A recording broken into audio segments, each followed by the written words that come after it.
स्वागत है आप सभी का एक बार फिर से मनी गेम क्लासेस में। और आज क्योंकि एक वीडियो में किस पर एक केमिस्ट्री से थोड़ा हट करके वीडियो बनना था, इसलिए थोड़ा लेट में मनी गेम पे वेलकम किया है आप लोगों का। लेकिन हम लोग क्या पढ़ रहे थे भाई? हम लोग पढ़ रहे थे जनरल ऑर्गेनिक केमिस्ट्री, जिसमें हम लोगों ने आइसोमर्स को कंप्लीट करने की कोशिश में थे हम लोग, कितनी जल्दी हम लोग आइसोमेरिज्म को क्या कर ले जाएं, खत्म कर ले जाएं। और कोशिश हमारी अच्छी रही क्योंकि हम लोगों ने 3 ही लेक्चर में कहां तक खत्म कर लिया, सारे स्ट्रक्चरल आइसोमर खत्म कर दिए। आज हम लोग बात करने जा रहे हैं किसकी? जियोमेट्रिकल की। किसकी? जियोमेट्रिकल आइसोमर की। बहुत इंपॉर्टेंट है और बहुत मजेदार है और बहुत छोटा टॉपिक है, ठीक है। क्योंकि हम लोग ऑप्टिकल की बात नेक्स्ट वीडियो में ही करेंगे, क्योंकि ऑप्टिकल एक वीडियो में कंप्लीट हो जाएगा, ओवरऑल कंप्लीट हो जाएगा। 25 मिनट लगेंगे उस वीडियो को बनाने में, ठीक है। तो आज हम लोग किसकी बात करेंगे? जियोमेट्रिकल आइसोमर में किसकी बात करेंगे? हम लोग सिस ट्रांस की बात करेंगे। किसकी बात करेंगे भाई? सिस ट्रांस आइसोमर की बात करेंगे, ठीक है। शुरू करें टॉपिक को। तो अगर आपको सिस ट्रांस पढ़ना है तो आपको ने लास्ट वीडियो अगर मेरा देख लिया तो बहुत अच्छी बात है। अगर नहीं देखा तो मैं थोड़ा सा आइडिया आपको दे देता हूं कि क्या हम लोगों ने देखा था कि सिस ट्रांस के लिए हमें नीड क्या है, किस चीज को हमें पकड़ना होगा कि हाँ अगर ऐसी कंडीशन है तो सिस ट्रांस आइसोमर पाए जा सकते हैं। तो पहली बात देखिए क्या है, मैंने क्या बताया था कि कार्बन सिंगल बॉन्ड अगर कार्बन सिंगल बॉन्ड कार्बन हो तो ये बॉन्ड रोटेट हो सकता है, ऐसे रोटेट हो सकता है। ये कार्बन है एक सिरे पर, ये कार्बन है दूसरे सिरे पर, यहाँ का कार्बन फिक्स कर ले और ये वाला जो बॉन्ड है ये ऐसे क्या होगा? रोटेट होगा। बिकॉज यहाँ पर केवल क्या बनता है? सिग्मा बॉन्ड बनता है, ठीक है। और पैरेलल ओवरलैपिंग होती है, ऐसे ओवरलैप होती है ऑर्बिटल्स, ठीक है। जबकि अगर कार्बन डबल बॉन्ड कार्बन या कार्बन ट्रिपल बॉन्ड कार्बन होता है तो वहां पर क्या होते हैं? पाई बॉन्ड का फॉर्मेशन होता है, ऐसे। यहां पर पाई बॉन्ड, एक पाई और इसमें दूसरा पाई एक और होगा, ठीक है, ऐसे। तो ये पाई बॉन्ड का फॉर्मेशन होता है। तो जब पाई बॉन्ड का फॉर्मेशन होता है तो जो हमारा बॉन्ड रोटेशन है, ठीक है, जो बॉन्ड का रोटेशन है वो पॉसिबल नहीं है। बॉन्ड रोटेशन नॉट पॉसिबल, ठीक है। समझ में आई बात? क्योंकि अगर हमारे पास में सोचिए, आप लोग क्या सोचिए कि एक तरफ ये पाई ऑर्बिटल मान लो लगा हो, ये उंगली जो है नीचे पाई ऑर्बिटल है और एक ये पाई ऑर्बिटल है। अब अगर हम लोग इस वाले को घुमाएं लेकिन इस वाले को ना घुमाएं तो देखो ये वाली उंगली तो घूम गई, ये वाला ऑर्बिटल तो मूव कर गया, लेकिन ये वाला नहीं मूव हुआ। अगर पूरा मॉलिक्यूल घुमाते हैं ये तो पॉसिबल है, अगर पूरा मॉलिक्यूल ऐसे घुमाते हैं तो पॉसिबल है। लेकिन अगर हमने बॉन्ड को घुमा दिया तो बॉन्ड घुमाना पॉसिबल नहीं है, बिकॉज पाई बॉन्ड क्या हो जाएगा? टूट जाएगा, ठीक है। तो पाई बॉन्ड क्योंकि टूट जाता है इसलिए बॉन्ड का रोटेशन पॉसिबल नहीं है। तो सिस ट्रांस हमें कहां देखने को मिलते हैं? इसीलिए सिस ट्रांस हमें मिलते हैं कि हमारे पास या तो कार्बन डबल बॉन्ड कार्बन हो या कार्बन डबल बॉन्ड नाइट्रोजन हो या नाइट्रोजन डबल बॉन्ड नाइट्रोजन हो। ऐसी स्थिति अगर है कहीं तो हमें क्या मिल जाएगा? तो हमें सिस ट्रांस देखने को मिलेंगे, ठीक है। समझे बात को? लेकिन हम लोग कौन से पढ़ रहे हैं? ऑर्गेनिक। तो ऑर्गेनिक आइसोमर में हमें ध्यान किस पर देना है? कार्बन डबल बॉन्ड कार्बन पे। कहोगे सर ट्रिपल बॉन्ड वाले पर नहीं ध्यान देना है? तो ट्रिपल बॉन्ड वाले में तो कार्बन की वैलेंसी ही एक रह गई, तो क्या देखेंगे? सिस और क्या देखेंगे? ट्रांस। तो हमें क्या ध्यान देना है? केवल कार्बन डबल बॉन्ड कार्बन को ध्यान देना है। चलिए शुरू करें आगे। तो ये सिस और ट्रांस का मतलब क्या है भाई साहब? दोनों है लैटिन वर्ड, लैटिन वर्ड्स, जिसमें सिस का मतलब होता है सेम और ट्रांस का मतलब होता है अपोजिट। सिस का मतलब क्या होता है? सेम। अक्रॉस लिख लो, अक्रॉस या अपोजिट, ठीक है। तो सिस है अगर तो सेम साइड होगा, ट्रांस है तो अक्रॉस होंगे या अपोजिट साइड होंगे। तो ये बेसिक जानकारी है किसकी? सिस और ट्रांस की। एक बार आप लोग रिवाइज कर लीजिए मेरे साथ में कि सिस ट्रांस होने के लिए सबसे पहली बात तो हमें ये पता होना चाहिए कि carbon single bond carbon rotate होता था तो सिस एंड ट्रांस की कोई कंडीशन नहीं बनती थी। कार्बन डबल बॉन्ड कार्बन में बॉन्ड रोटेशन होता है, बिकॉज पाई बॉन्ड फॉर्मेशन है, बॉन्ड रोटेट करेगा तो पाई बॉन्ड टूटेगा, तो बॉन्ड रोटेट नहीं कर सकता और इसीलिए हम लोग कार्बन डबल बॉन्ड कार्बन की स्थिति में ही क्या देखेंगे? सिस एंड ट्रांस आइसोमर को देखेंगे। ये दोनों ही लैटिन वर्ड है जिसमें सिस का मतलब सेम होता है और ट्रांस का मतलब अक्रॉस या फिर अपोजिट होता है, ठीक है। सारी बात समझ गए? अब इमेजिन करिए, मान लेता हूं मेरे पास में कार्बन डबल बॉन्ड कार्बन है। अब कहोगे इसमें दो वैलेंसी इधर इधर ऐसे ऐसे इनकम्प्लीट है, अभी तक दो वैलेंसी जो है वो इनकम्प्लीट है। तो अगर मैं बात करूं कि यहां पर मान लो दो मॉलिक्यूल है, एक मॉलिक्यूल ए यहां लगा, ए यहां लगा, बी यहां लगा और बी यहां लगा, ठीक है। अच्छा, एक कंडीशन क्या हो सकती है कि ए यहां लगा है और ए इसी के अक्रॉस लगा हो और बी यहां लगा हो और बी इसी के अक्रॉस लगा हुआ हो, ठीक है। ऐसी कंडीशन हो सकती है ना। तो अगर मैं कहूं कि ये वाली कंडीशन, तो देखो जो डबल बॉन्ड है ना, ये ए ग्रुप सिमिलर ग्रुप जो है वो सेम साइड पे है। तो यहां पर लिखो if similar groups are present at same site, same side then it is cis isomer. देखो मॉलिक्यूलर फार्मूला तो सेम है बिल्कुल, ठीक है, मॉलिक्यूलर फार्मूला क्या है, सेम है, तो ये सिस होंगे। और if similar groups are present across to each other, अगर एक दूसरे के जस्ट क्या हो, आमने सामने हो ऐसे, तो इस आइसोमर को आप क्या कहोगे, ट्रांस आइसोमर कहोगे। तो आपको अपने दिमाग में क्या बनाना है कि डबल बॉन्ड होगा, डबल बॉन्ड का मतलब sp2 हाइब्रिड कार्बन है, ये sp2 हाइब्रिड कार्बन का मतलब क्या हो गया कि ट्राइगोनल इसकी ज्योमेट्री आनी है, ऐसी ज्योमेट्री आनी है, ट्राइगोनल ज्योमेट्री आनी है इसकी, ठीक है। तो दोनों ही चीजें प्लेन में होंगी, ये वाला ए, ये वाला बी, ये वाला ए, ये वाला बी, सब सेम प्लेन में, कार्बन ए बी सब सेम प्लेन में, लेकिन दोनों ए एक तरफ है और दोनों बी एक तरफ है, तो ये सिस आइसोमर होगा। यहाँ पर एक ए और दूसरा ए क्या है, एक दूसरे के अक्रॉस है, तो ये क्या होगा, ट्रांस आइसोमर होगा। चलिए पहले इतनी बात को नोट करिए, फिर इसको मिटाता हूं और कुछ एग्जाम्पल आपको देता हूं, देखिए समझिए क्या समझ में आता है। नोट कर लो भाई, जिससे नोट करना हो, जिसे स्क्रीनशॉट लेना हो वो अपना स्क्रीनशॉट ले ले। हो गया। चलिए अब बात करते हैं किसकी, कुछ एक रियल एग्जांपल। यहां पर तो ए बी ग्रुप्स ऐसे ही लगा दिए, कुछ है ना हमने। अब रियल एग्जांपल कौन सा उठा ले, रियल एग्जांपल में उठाइए क्या, ये उठा लो भाई, C2H2Cl2, ये मॉलिक्यूलर फॉर्मूला है, ठीक, क्या है फॉर्मूला, C2H2Cl2।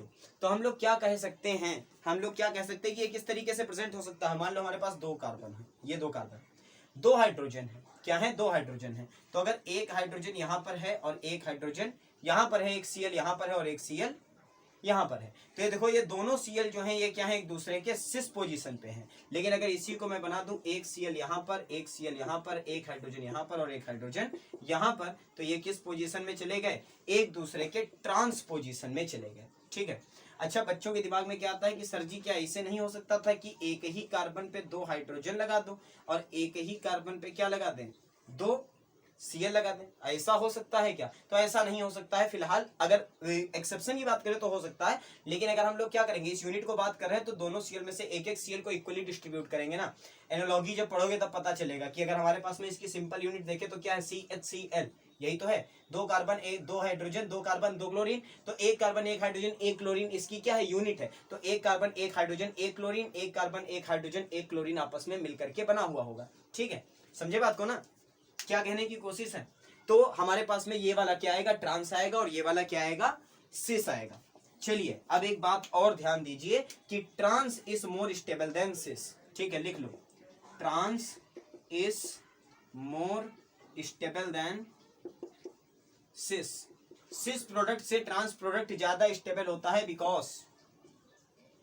बिकॉज क्या होता है, इसकी जो एनर्जी होती है वो क्या होती है, कम होती है, ठीक है, जो इसकी एनर्जी होती है वो कम होती है। और केमिस्ट्री में एक बात ध्यान रखनी है कि अगर एनर्जी किसी चीज की कम है तो क्या होगा, तो उसकी स्टेबिलिटी ज्यादा होगी, और अगर किसी चीज की एनर्जी ज्यादा है तो वो अनस्टेबल होता चला जाएगा, ठीक है, समझ गए बातों को। चलिए इतना नोट करिए पहले कि अगर हमारे पास में C2H2Cl2 होता तो C2H2Cl2 को दो तरीके से अरेंज हम कर सकते थे, जिनमें से सिमिलर हाइड्रोजन वाला क्या होगा, सिस होगा, और अक्रॉस हाइड्रोजन और अक्रॉस क्लोरीन वाला क्या होगा, ट्रांस होगा। हो गया। चलिए अब एक चीज और बची इसमें, और वो क्या है, वो है cis trans isomer in cyclic compound, in cyclic compounds, ठीक है। तो इसका देखिए एग्जांपल देता हूं, और एग्जांपल से ही आप समझ जाओगे पूरी बात क्या है। मान लेते हैं, क्या मान लेते हैं कि हमारे पास में साइक्लोप्रोपेन यूनिट थी, ये 1 2 3 कार्बन, ये ऐसे था, ठीक है, और ऊपर वाले पर चलो दोनों को हाइड्रोजन से कंप्लीट कर लो, ये दोनों हाइड्रोजन से कंप्लीट हो गए, और ऐसे ही एक यहाँ पर बना लो, ये आया ये आया ये आया और ये आया, यहाँ पर भी दोनों क्या लग गए, हाइड्रोजन लग गए। अब मान लो यहाँ पर क्या लगा है, एक हाइड्रोजन है एक Cl है, एक हाइड्रोजन है एक Cl है, ठीक है, कुछ ऐसे लगा हुआ है। और अगर इसकी बात करें तो यहाँ पर एक हाइड्रोजन है एक Cl है, यहाँ पर एक हाइड्रोजन है एक Cl है। तो जनरल वे में अगर देखोगे ना तो इसी से देखो समझ में आ गया कि यहाँ पर देखो Cl Cl हाइड्रोजन हाइड्रोजन एक तरफ है, तो ये कैसा है, सिस।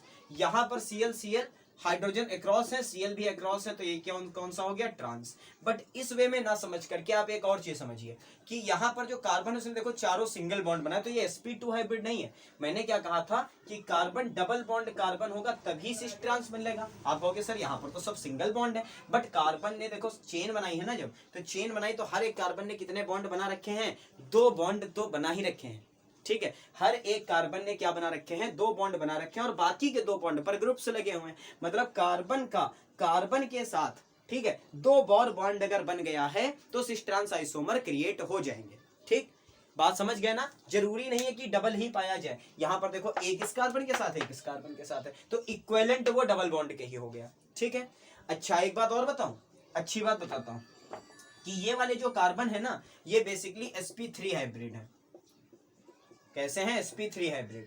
ये वाला जब सिंगल बॉन्ड है सारे तो sp3 हाइब्रिड है, तो ये प्लेनर नहीं है। इसमें एक हाइड्रोजन जो होगा वो होगा above the plane, above the plane, मतलब कार्बन को रखो बोल्ड पे तो हाइड्रोजन आपकी तरफ, ठीक है, और क्लोरीन अगर बिलो द प्लेन तो बोल्ड के पीछे चला गया, इस दीवार में घुस गया कहीं। ठीक है, तो एबव द प्लेन, और जो कौन सा जो Cl होगा वो होगा, कोई भी हो सकता है, above the plane below the plane doesn't matter, उसके बारे में परेशान नहीं होना है।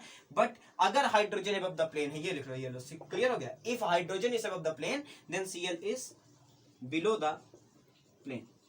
ठीक है, तो अब इसको बनाते हैं कि कैसे बनेगा एबव द प्लेन और कैसे बनेगा बिलो द प्लेन। तो एबव के लिए यूज करेंगे इसको, ठीक है, आगे पढ़ाऊंगा इसको वेज एंड डैश रिप्रेजेंटेशन में, और बिलो के लिए यूज करेंगे किसको, ऐसे डैशेस को यूज करेंगे। तो इसको बोला जाता है वेज, इसको बोला जाता है डैश। ठीक, समझ गए बात को। चलिए अब इसी मॉलिक्यूल को बना के दिखाता हूं और वहीं पर वीडियो को क्या कर दूंगा, क्लोज कर दूंगा। चलो इधर हटा लो। ये 2D रिप्रेजेंटेशन है, ये 3D रिप्रेजेंटेशन होगा। तो देखो कार्बन आया यहाँ, कार्बन आया यहाँ, कार्बन आया यहाँ, यहाँ पर भी एक हाइड्रोजन एबव द प्लेन, एक हाइड्रोजन बिलो द प्लेन। अब देखना ध्यान से, Cl लगा है यहाँ, हाइड्रोजन लगा है यहाँ, हाइड्रोजन लगा है यहाँ पर, और Cl लगा है पीछे। तो देखो दोनों Cl बिलो द प्लेन है, दोनों हाइड्रोजन एबव द प्लेन है, तो ये आइसोमर कैसा है, सिस। लेकिन अगर हम लोग बात करते किसकी, बात करते इसकी, यहाँ पर तो खैर केस ही खत्म हो, यहाँ के हाइड्रोजन ऐसे इसको कर लो, दोनों इक्विवेलेंट हाइड्रोजन है, कोई भी अबव हो कोई भी बिलो हो, कोई फर्क नहीं पड़ना।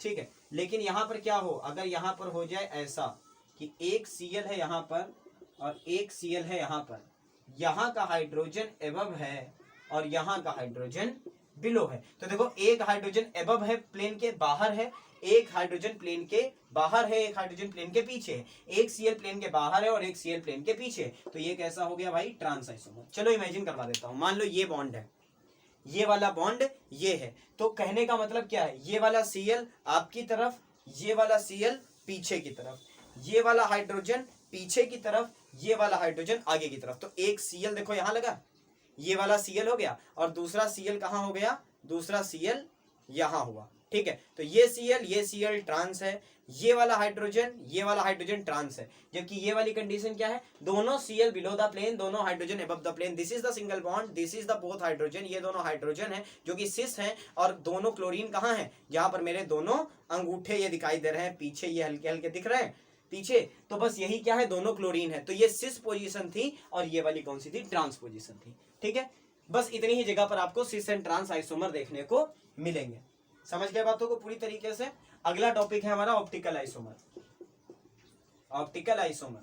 ठीक है, जीओसी किस में आएगा, जीओसी नंबर 09 में आएगा भाई साहब ये, और 9 में आएगा, मतलब कितने मिनट का होगा, 20 से 25 मिनट में मैं पूरी बात को क्या कर दूंगा, क्लियर कर दूंगा। ठीक है, इस वीडियो में फिलहाल इतना ही रखते हैं। अगर टॉपिक्स आपको समझ में आ रहे हैं, वीडियो पसंद आ रहे हैं, तो इन वीडियोस को शेयर जरूर करिए, चैनल पे नए हैं तो सब्सक्राइब जरूर कर लीजिए। बहुत जल्द मिलता हूं आपसे अगले वीडियो में, तब तक के लिए थैंक यू सो मच।